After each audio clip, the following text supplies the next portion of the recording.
Hello guys, welcome back to another coaster review. Today I'm going to be reviewing Mystery Mine at Dollywood in Pigeon Forge, Tennessee. I'm going to be talking about my thoughts, but first let's start with the stats. So this coaster does sit at a height of 85 feet, has a drop of 75 feet, has a top speed of 43 miles per hour, goes upside down twice, has a track length of 1,811 feet of track, and has a G-force of 4.5. So the stats seem fairly impressive here. But overall, I do have mixed feelings for this roller coaster.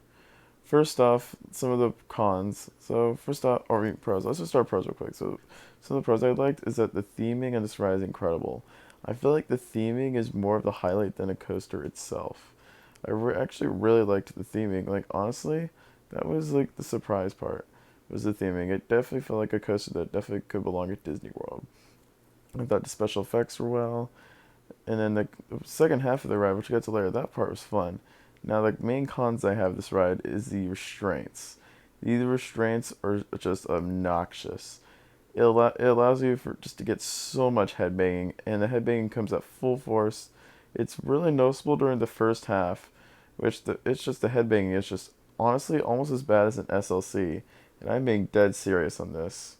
Like that was just the first half of this coaster was brutal. But I still liked it because of the second half, which we'll talk about that later. But definitely, I will say brace yourself and try to keep your head forward when going through that first half, as your head will continuously get smacked around all over the place. But let's get to the ride real quick. So first up, you go down to drop right at the station, and you stop a little bit and you go through some theming, which some music's playing in the background. It's actually pretty cool, not gonna lie. And then you just kind of glide through just a little section, and then you go through a little drop, which does kind of hurt. It's in the whole in this portion, you're just kind of like you feel like you're in a mine. So then you stop at the bottom of the lift hill, the first vertical lift. You kind of stop for a second as the lift hill gets ready to propel you up.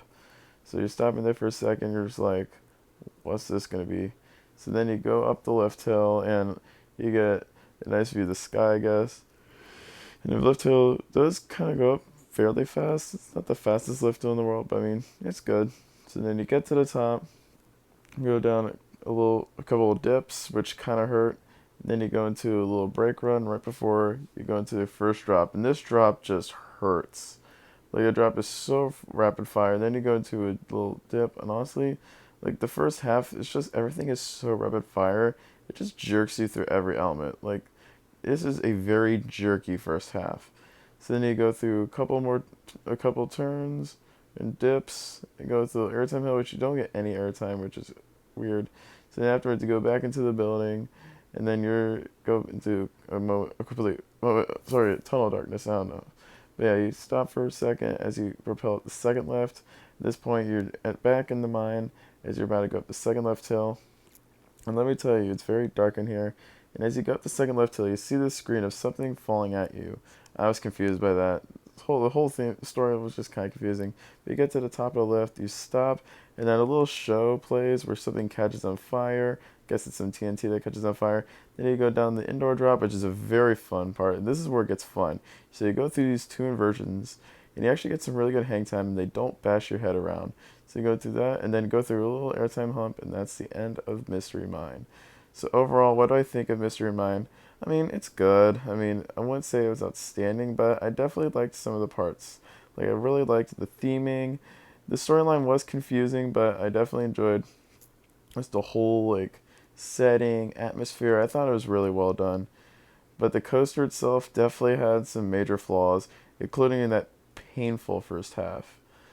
But at least the second half made up for it. So for its overall score, I'm going to go ahead and give Mystery Mine a 7 out of 10. I think is a very deserving score because this coaster, I mean, it has some fun moments to it. So that's why it earns 7 points. It's just not a perfect ride. So that's going to end this video. I hope you guys enjoyed. Don't forget to like, comment, subscribe for more videos in the future. Also, don't forget to check out Theme Park Guide Productions on Instagram for more updates and content. I'll see you guys next time. Have a theme-tacular day.